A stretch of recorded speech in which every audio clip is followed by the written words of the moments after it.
Communism.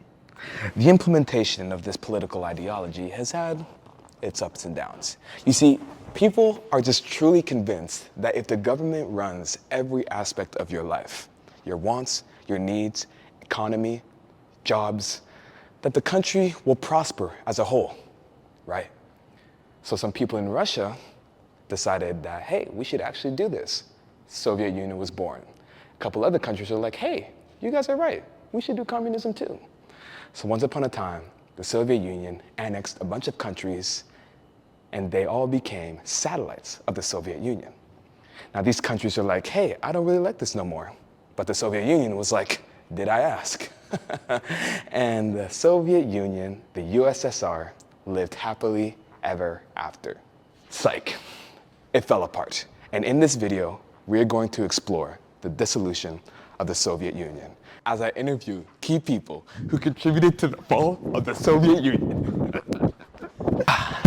You see, there are many things that led to the dissolution of the Soviet Union. Things like a lack of incentives, mislocation of resources. There's a technological stagnation, corruption, and bureaucracy. There's military spending, dependency on oil and products, and overall just inefficiencies. Yo, chill, you can't look at my screen. Centralized planning is a command economy where the government controls all the jobs and all the resources, basically all the money in a nation, in order to meet its needs. This led to inefficiencies as decisions were made by bureaucrats rather than responding to the market. So you see, this communist thing, well, it wasn't working out. The Soviet Union, it had its up days as well as its down days, relatively a lot more down days than up days. But either way, satellites as well as the Russian country itself started to realize that they really wanted change. They didn't like how the army was everywhere forcing them, telling them what to do. Their tanks were terrorizing the citizens. So eventually a guy named Mikhail Gorbachev grew up and he became president, long story short. And he realized that he needed to reform the USSR. So he created a couple of laws, a couple of reforms for the Soviet Union, and that led to what he thought would be its upgrade was actually its dissolution. So here today, I'm going to be interviewing the amazing President Mikhail Gorbachev. Good afternoon. Hey, Mr. Mikhail Gorbachev, how are you doing today? I could be better. Okay. So, like, why could you not be better, though? The USSR fell apart on me. So, anyways, when were you born? March 3rd, 1930. And so, when did you start, like, your whole political journey? I became politician in 1985, and I came into power in 1990, March 30th. Pretty cool. So, like, you know, USSR, you walked in and you kind of did some crazy stuff. You changed the country around, right? And I just want to know, like, go into a little bit of the specifics in terms of, like, what you did. It was never my intention to collapse USSR, but ever since I introduced perestroika and glasnost, it started collapsing. The socialist state of the USSR fell apart on me, and we started introducing concepts like market economy. What is that? I have never heard in my life market economy. And then it was introduced. Glasnost was made to introduce openness in the USSR, to create some cohesion between America and USSR. But it never worked that way. Reagan did not trust me, that bastard.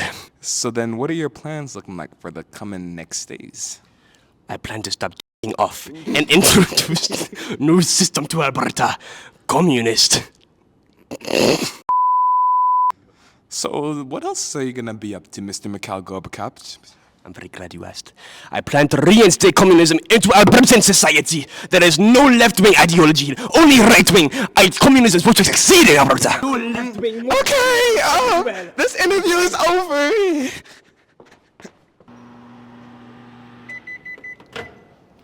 You see, the Soviet Union, yeah, they're going crazy, but they had a formidable enemy.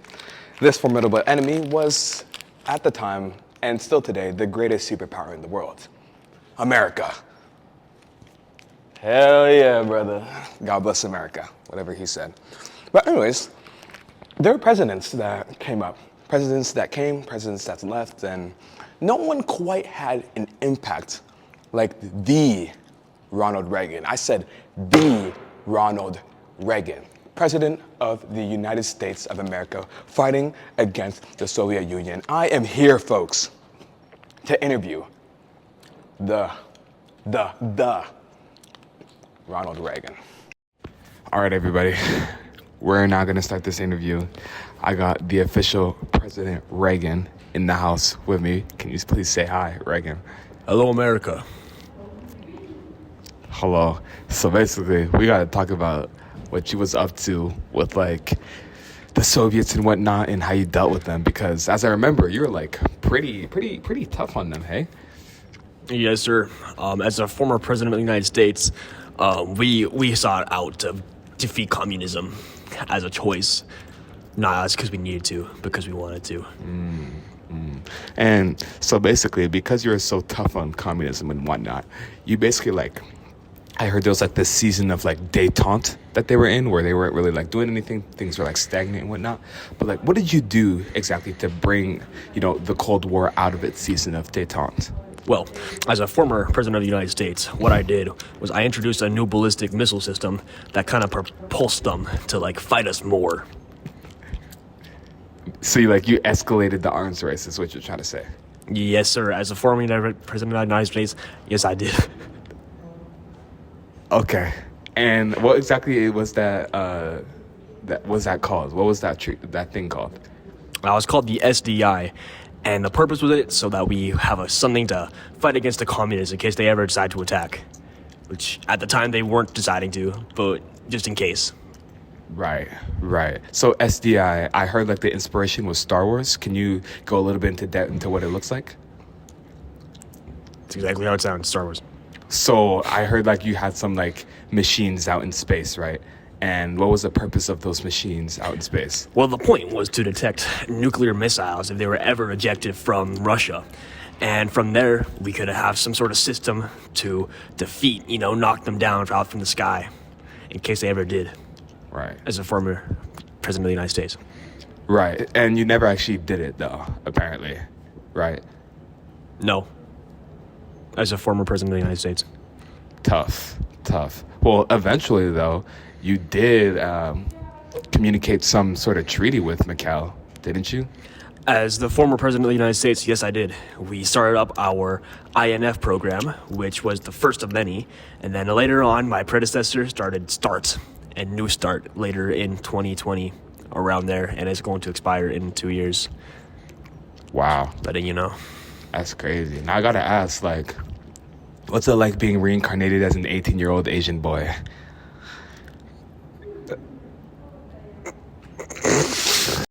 What does your day-to-day look like? You don't want to know. Please go into detail about what you be doing on the daily type thing. As a former president of the United States, sometimes I stroke that. Currently on my way to the airport right now. It is 7:05 a.m. and I'm on my way. I have a two-way ticket to Afghanistan.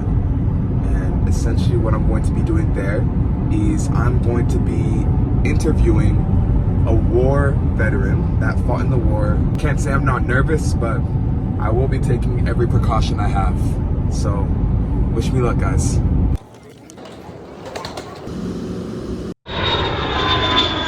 All right. Hello, sir. Ooh, this is nerve-wracking. What's your name? My name is Abdul Hakim. All right, nice to meet you. How old are you? I turned 50 this year. All right, so can you give us just a little bit of background information on this war that happened within the Afghanistani region? We were tired of the communist state. We didn't want no more communists in our country. We wanted our own freedoms to be Muslim, Islam. We want to be Islamic. No more communism. And they were oppressing us. They were starving us. And then all of a sudden, when we're about to collapse, they invaded us and they killed our people. Who was this again?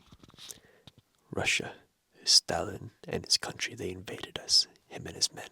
So Stalin invaded your country because there was like a sort of like revolution happening, like there was a rejection of communism, according to my understanding, right?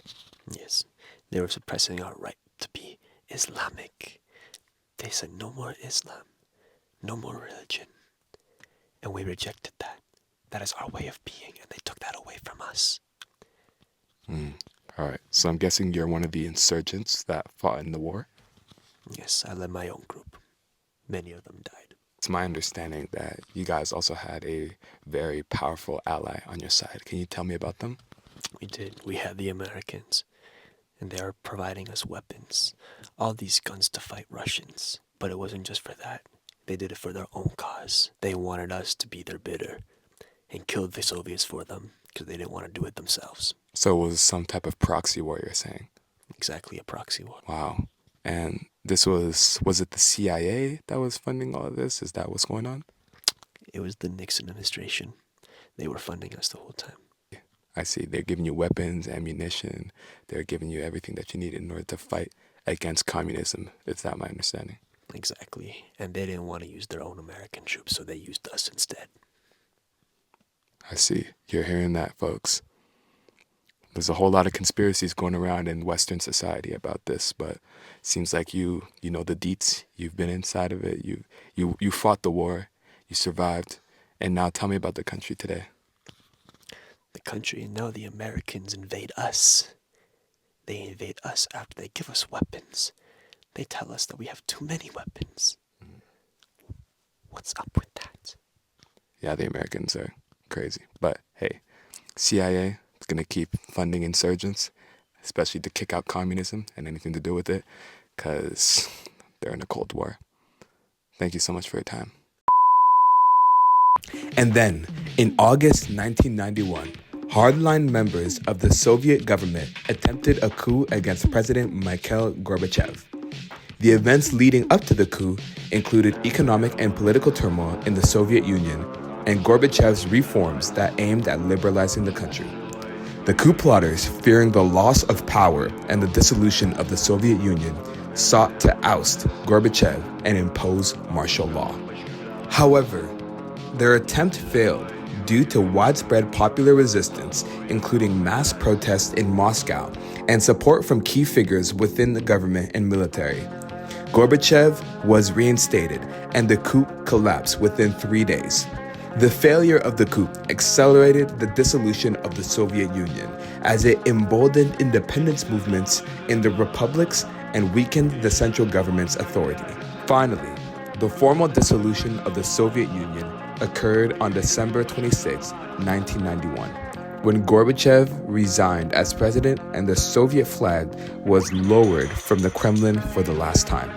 The Soviet Union was replaced by the Commonwealth of Independent States, or the CIS, marking the end of a political era and the beginning of a new chapter for the former Soviet republics.